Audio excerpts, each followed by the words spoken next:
Hello everyone, স্বাগত সকলকে। আজ আমি তোমাদের পঞ্চম শ্রেণীর আমাদের পরিবেশ অর্থাৎ বিজ্ঞান বইটি নিয়ে আলোচনা করব। তোমরা জানো যে আমাদের পরিবেশ এই বইতে অনেক তথ্য দেওয়া রয়েছে, কিন্তু প্রশ্ন সেই অর্থে দেওয়া নেই। একেবারে বইয়ের পিছনের দিকে সামান্য কিছু প্রশ্ন দেওয়া রয়েছে, কিন্তু সেগুলি যথেষ্ট নয়। তো আমার এই ক্লাসটা যদি তোমরা ফলো করো, তাহলে তোমরা কিন্তু অনেক প্রশ্নের উত্তর কিন্তু তোমরা খাতায় লিখতে পারবে। ঠিক আছে? তো বেশি কথা না বলে চলো ক্লাসটি শুরু করা যাক। দেখো, প্রথমে আমরা শরীরের বর্ম এবং ত্বক কোথায় পুরু কোথায় পাতলা এই দুটো চ্যাপ্টার নিয়ে আলোচনা করব।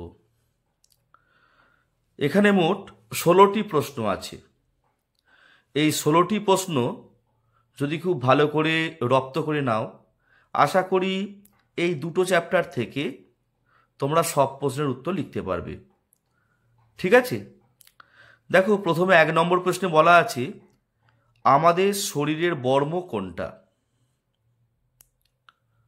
2 নম্বর প্রশ্ন, চামড়া দিয়ে কী কী জিনিস তৈরি হয় অথবা চামড়ার ব্যবহার লেখো। 3 নম্বর প্রশ্ন, কোন পশুর চামড়া সবচেয়ে পুরু? 4 নম্বর প্রশ্ন, বর্তমানে চামড়ার ব্যবহার কমে যাচ্ছে কেন? 5 নম্বর প্রশ্ন, চামড়া বা ত্বকের নিচে কি কি থাকে? 6 নম্বর প্রশ্ন, চামড়া বা ত্বকের কাজ লেখো। 7 নম্বর প্রশ্ন, শিরা ও ধমনী কাকে বলে? 8 নম্বর প্রশ্ন, শিরা ও ধমনীর কাজ লেখো। 9 নম্বর প্রশ্ন, শিরা ও ধমনীর মধ্যে দুটি পার্থক্য লেখো। 10 নম্বর প্রশ্ন, আমাদের শরীরের চামড়া যেখানে পাতলা সেখানে ড্যাশ দেখা যায়। 11 নম্বর প্রশ্ন, গন্ডারের চামড়া দিয়ে তৈরি পোশাককে বর্ম বলা হতো কেন? 12 নম্বর প্রশ্ন, হাতের চেটোর দিকে ত্বক মোটা হয়ে গিয়েছে কেন? 13 নম্বর প্রশ্ন, হাতের চেটোর দিকে শিরা দেখা যায় না কেন? আমাদের শরীরের চামড়া কোথায় সবচেয়ে পুরু? খুব ভালো প্রশ্ন এটা। আবার প্রশ্নটা অন্যভাবেও দেওয়া আছে যে পায়ের গোড়ালির চামড়া সবচেয়ে পুরু হয় কেন? এবং সবশেষে প্রশ্ন আছে, সূর্যের আলোর এক অদৃশ্য রশ্মির নাম লেখো। তো এই 16টি প্রশ্ন নিয়ে আজ আমি তোমাদের সঙ্গে আলোচনা করব। ঠিক আছে? তো চলো শুরু করা যাক। 1 নম্বর প্রশ্নের উত্তর, যে আমাদের শরীরের বর্ম হলো ত্বক বা চামড়া।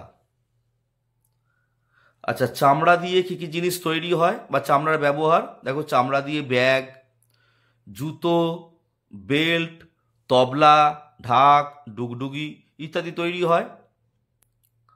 ঠিক আছে? কোন পশুর চামড়া সবচেয়ে পুরু? গন্ডারের চামড়া সবচেয়ে পুরু। বর্তমানে চামড়ার ব্যবহার কেন কমে যাচ্ছে?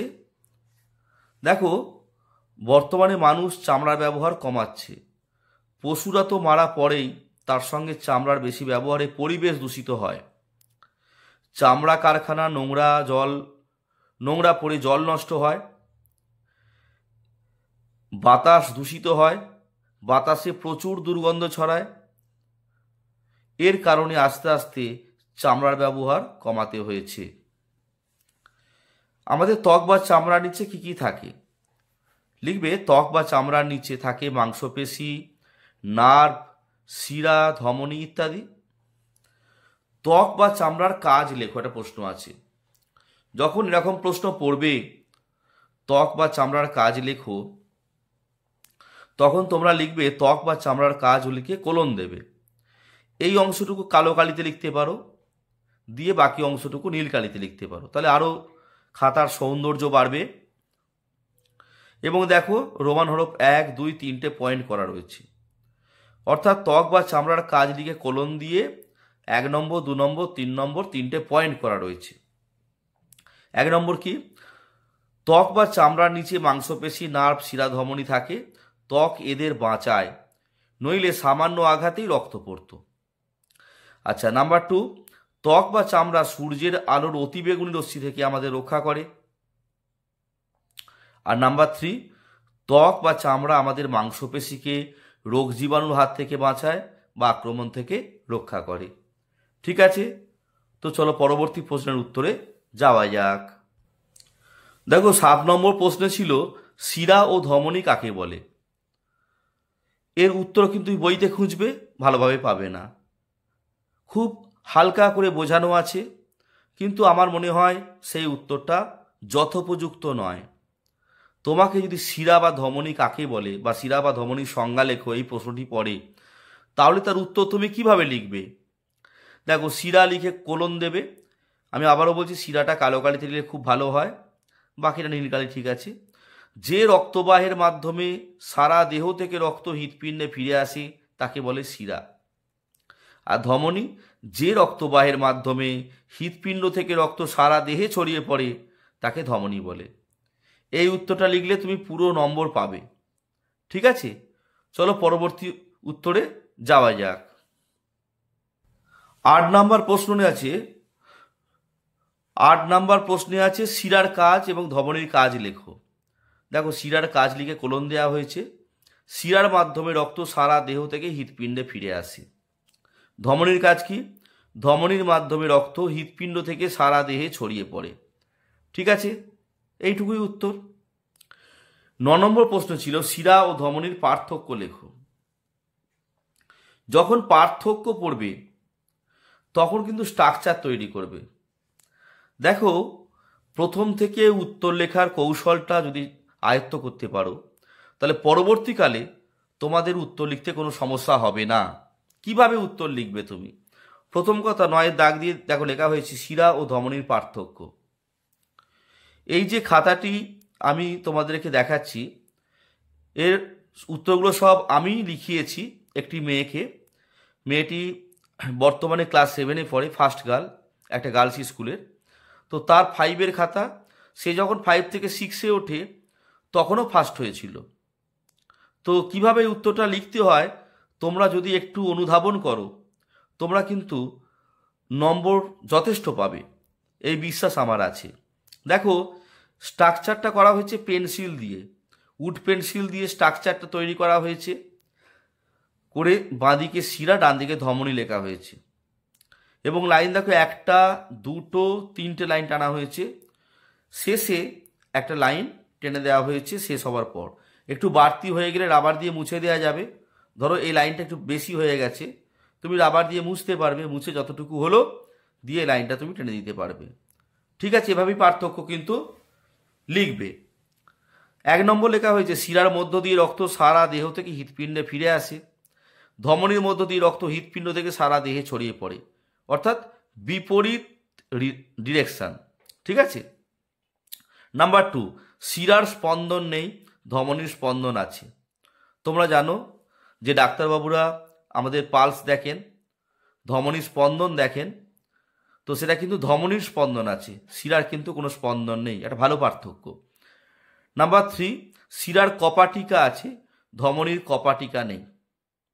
ঠিক আছে। নাম্বার 4, শিরা কেটে গেলে গল গল করে রক্ত বের হয়, ধমনী কেটে গেলে ফিনকি দিয়ে রক্ত বের হয়। তো এই 4টে পার্থক্য যদি লেখো অবশ্যই তোমরা কিন্তু নম্বর পাবে। ঠিক আছে, তো চলো পরবর্তী প্রশ্নের উত্তরে যাওয়া যাক। দেখো 10 নম্বর প্রশ্নের উত্তরে যে ছিল যে আমাদের শরীরের চামড়া যেখানে পাতলা সেখানে ড্যাশ দেখা যায়, সেখানে কি হবে? শিরা দেখা যায়। লিখে তার তলে একটা দাগ দিতে হবে। তোমরা শূন্যস্থান জানো কিভাবে লিখতে হয়। আচ্ছা, 11 নম্বর যে প্রশ্ন তার উত্তর হচ্ছে গন্ডারের চামড়া দিয়ে পোশাক ঢাল বানানো হতো, সেই পোশাক পরে যুদ্ধ করলে সহজে আঘাত লাগতো না, তাই তাকে বলা হতো বর্ম।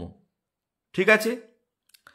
আচ্ছা, 12 নম্বর যে প্রশ্নটা আছে যে হাতের চেটোর দিকটায় কেন ত্বক মোটা হয়ে গেছে। দেখো, আমরা যখন কোনো কাজ করি হাতের চেটোর মাধ্যমেই করি। কোনো রড ধরা, কোনো লাঠি ধরা, কোনো কাজ, এমনকি আমরা রান্না করতে গিয়েও আমরা যখন খুন্তিটা ধরছি হাতের চেটোর মাধ্যমেই ধরছি, অর্থাৎ হাতের চেটোর দিকটায় বেশি ঘষাঘষি হয় বলে হাতের চেটোর দিকের ত্বক মোটা হয়ে গিয়েছে। ঠিক আছে, চলো পরবর্তী উত্তরে যাওয়া যাক। 13 নম্বর প্রশ্ন দেখো, যে আমরা হাতের চেটোর দিকে শিরা দেখতে পাই না কেন? চামড়া যেখানে মোটা সেখানে শিরা দেখা যায় না, তাই হাতের চেটোর দিকে চামড়া মোটা হওয়ার দরুন শিরা দেখা যায় না। আর কোথাকার চামড়া সব থেকে পুরু? পায়ের গোড়ালির চামড়া সবচেয়ে পুরু। শুধু গোড়ালি লিখবে না, লিখবে পায়ের গোড়ালির চামড়া সবচেয়ে পুরু। এবার প্রশ্ন ছিল যে গোড়ালির চামড়া সবচেয়ে পুরু হয় কেন? দেখো, হাঁটার সময় গোড়ালির উপর শরীরের সব ভার পড়ে, তাই গোড়ালির চামড়া সবচেয়ে পুরু। ঠিক আছে, সূর্যের আলোর এক অদৃশ্য রশ্মি হলো অতি বেগুনি রশ্মি। ঠিক আছে, আলট্রা ভায়োলেট রেজ, অতি বেগুনি রশ্মি হচ্ছে একটা ক্ষতিকর রশ্মি সূর্যের আলোর। ঠিক আছে, ঠিক আছে, আমাদের সবকটি প্রশ্নের উত্তরই আলোচনা করা হলো।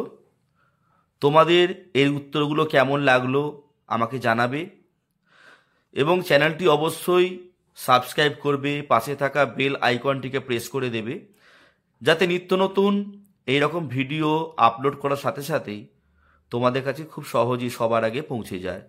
তোমরা খুব ভালো থেকো, ধন্যবাদ।